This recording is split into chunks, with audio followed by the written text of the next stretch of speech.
Okay, today was our last day of half pads. We'll go into full pads tomorrow. Some of the practice is starting to wear down some of the guys, but overall I think we're in really good health.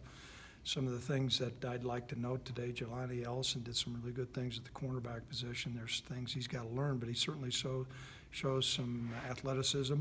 Javon Bigelow's doing some good things at the running back position.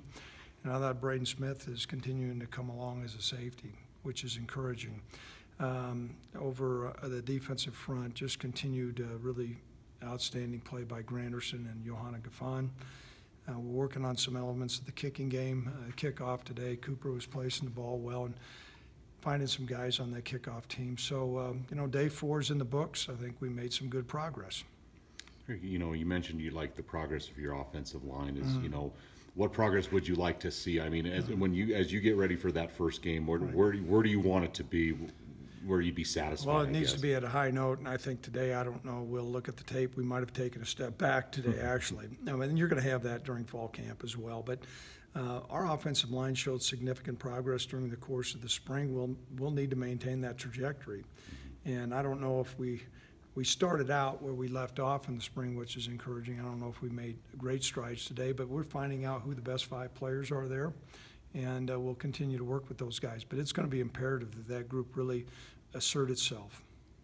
Last year at cornerback, you guys kind of had almost 3 starters there. And I know CJ and Noodles were kind of named the guys out of spring, but is that still something you guys would like to be able to do, is have a good rotation there of players who can Without question. And, the other guy that's figuring in the mix is Keon Blankenbaker. And we're looking for that 4th guy. I think Jelani's doing some things to maybe secure that spot.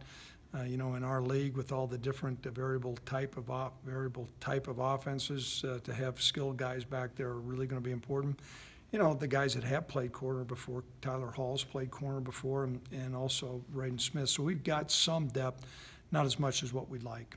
You mentioned, Bigelow at running back. I mean, you played true freshman as running backs. I mean, you're not in full pad yet. Maybe this is a better question for a couple weeks, but is Bigelow maybe a guy that the way he's built or what you've seen so far that if he continues to have a good camp that could maybe figure into that mix, or is that a little premature at this point? I wouldn't say it's premature. I mean, we're going to look at all those young freshman running backs, but, his weight, I think he's about 215 pounds. He's showing good movement, good change of direction.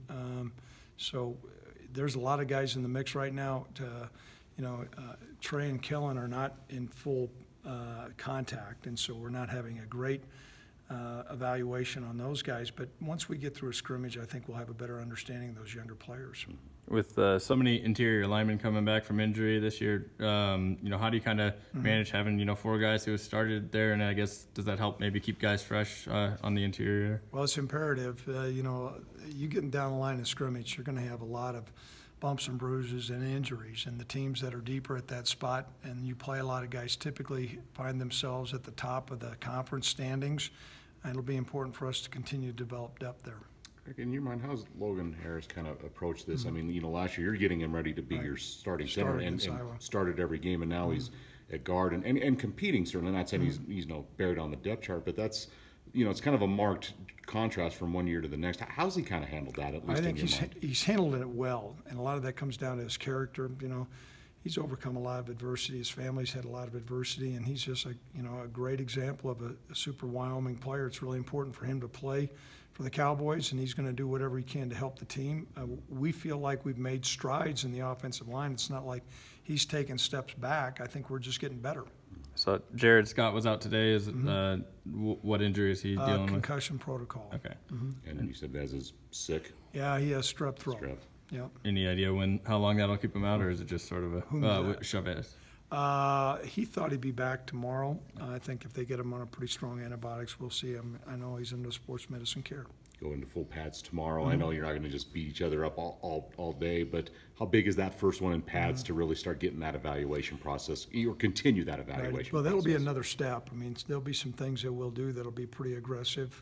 I think it's important for us to stay on our plan, but we need to be a physical football team, and when you're in full pads, you need to have some pretty spirited practices. I think in Vegas you mentioned you'd be a little bit more physical this camp than maybe in the past. Is that partially just having fewer practices, or I guess what's sort of the motivation for that? We need to run the ball better, And to run the ball, that's, you know, sometimes that's not a pleasant thing to go through when you're practicing. And to do that, we're going to need to stress our offensive line, our running backs, and our defensive front. And that's, I know no other way. You can have walkthroughs all you want to, but pad level and finishing off blocks is going to be something really important for us.